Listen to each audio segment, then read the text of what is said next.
episode's a little bit special. As you'll know, the previous episodes we've looked at coaches and how they're applying sports psychology within their field. Tom, today, not only is he a head coach of the academy, but he's also a performer. He competes at that highest level. So I thought it'd be great to get him on board today, just to have that little discussion about a journey as well. So obviously, as said, any questions at the end of this episode, I'm sure Tom will be more than happy to answer them for you. And it's a really, really good insight into how to balance that lifestyle of being a head coach and a performer as well, monitoring that performance as well. So welcome, Tom. Thank you very much for coming on board. It's great to have you. Yeah, so just talk to us a little bit about your journey so far. And I'll talk about my journey from the beginning.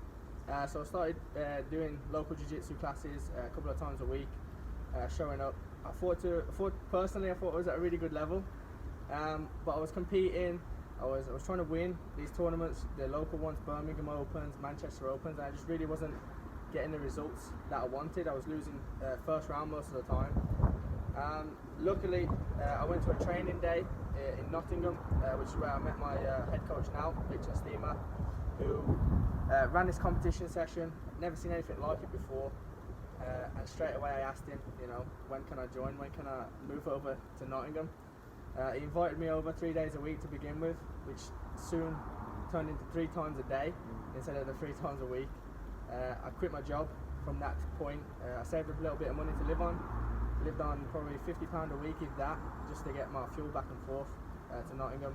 Trained 3 times a day, and now we're in a position where not only do I continue to put that work in, but now I'm giving that opportunity back to my local community where I grew up, went to school around here, and now, as you can see behind us, we have this big building, this massive opportunity to get local talent, the next generation of them young athletes that are coming through, and they can represent our school, and hopefully in years to come be in the same position I am now, doing what I'm doing.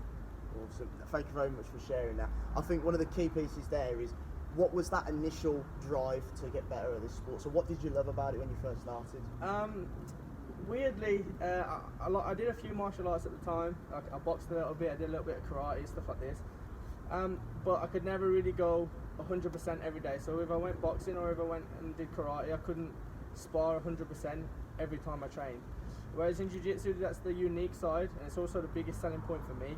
I can train 100% capacity every day, go as hard as I can, and at the end of the day, if I get caught in a bad position or I lose, I just simply tap, the round starts again, and we go again. So there's no long-term damage. I'm not getting hit in the head, I'm not getting hurt.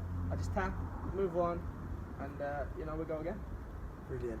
Okay, yeah, so obviously you mentioned then as well, so obviously you stepped into the thing, you've just started to kind of get that hunger, then going into competitions. So talk us through those competitions just a little bit. Yeah, so when I first started, the competitions were, one of the most scariest things I've ever done, I'll be honest. I used to get very nervous the night before. I'd almost doubt myself probably too much. I never really believed, not that I deserved to be there, but I never believed that I could beat some of them people. I was quite young when I started competing in the adults division. I started from 18.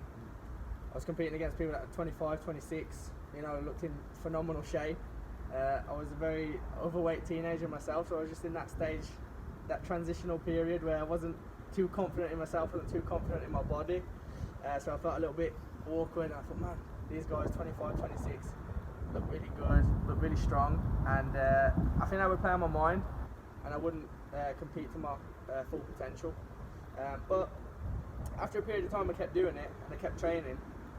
You just learn that essentially you're going to get beat no matter what. There's always going to be somebody more talented, there's always going to be somebody better in every field. An easy example is if you play FIFA all night, eventually someone's going to beat you on there. So if you just accept that, you accept that failure, you accept that you're not the best in the world yet, and you work at it and you train every day, 3 times a day, or whatever is required for the job, you then get to that level, and then the pressure changes. So I went from wanting to beat everybody, turning up, okay, I can just try and beat this kid, like I've heard of him before, he's really good. I try and get some points on him, or I try and beat him. And now when I go into a competition, I almost feel it's the other way around, where I may have accomplished some things and some good accomplishments, but now the pressure's switched, where I have a school of people behind me that watch me, that maybe they look up to me or I inspire them, and now I feel like the whole script has flipped, and now I have to take the opposite pressure, which is You know your ability. You know you can perform, but on the day, can you then put it out the bag? And the hunger has to be slightly different because you're not chasing anymore. You're kind of just sitting in that top 2, top 3. Yeah. In my opinion, I am. In other people's, maybe not. But that pressure is what's changed it mostly when I compete now. Yeah. What I like what about you've just said there is that when you said the word best, and I like the fact they went yet as well. So does that mean that there's more to come? There's more. Yeah, I believe so. This year I managed to get to the world final in the gi and no gi discipline. So obviously with the traditional uniform and without. I lost to 2 different people. In the no gi final was slightly controversial, and it's one of them ones that I really feel I should have won.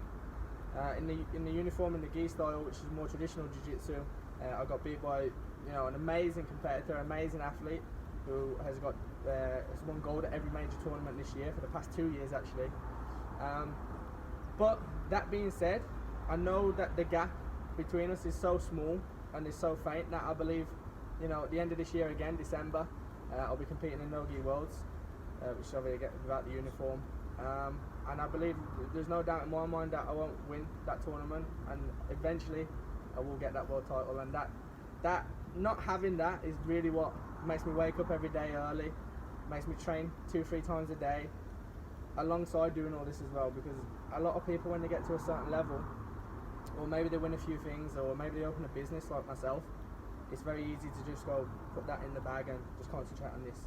Because at the end of the day, it is a business. It does make you money. This side of it makes me my living. The competitive side, not so much.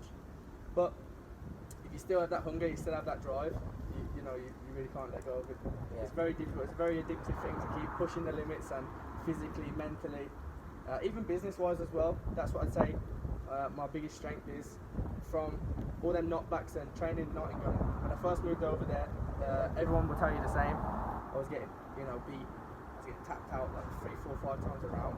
I was nowhere near the level, and I went through 2-3 years of that to get to the point where I am now. And I feel the very same in business, and even with the lease on this building, it took 3 years for it to come through. But all them knockbacks and all them no's and all them, I just use that as a motivation, as a fire to continue even harder. So I've never took the word no very well, ever. Even from my parents when I was a young kid, they would say the same. I didn't like to hear that word, and I've never took it from myself, which is the biggest advantage that I have. If somebody says to me I need to go and do 3-4 sessions a day to win, I will go and do 3-4 sessions a day. I won't say okay, I'll just do 2, or I can't do it. I will do it, whether it's 4 in the morning, last thing before bed, whatever needs to be done. That's awesome. I think one of the key things there is the fact that Tom is really displaying this idea of a growth mindset, this idea of failures, setbacks. It's not the end of it all. It's an opportunity to learn. And I think what you've just said there and how you've explained it is really, really good for the viewers out there that want to know how to get better, how to approach situations with that growth mindset, because it's one of those phrases that's very much thrown about nowadays. But and you will have worked with people with fixed mindsets, which is the other one, the alternative versions, and it's very difficult.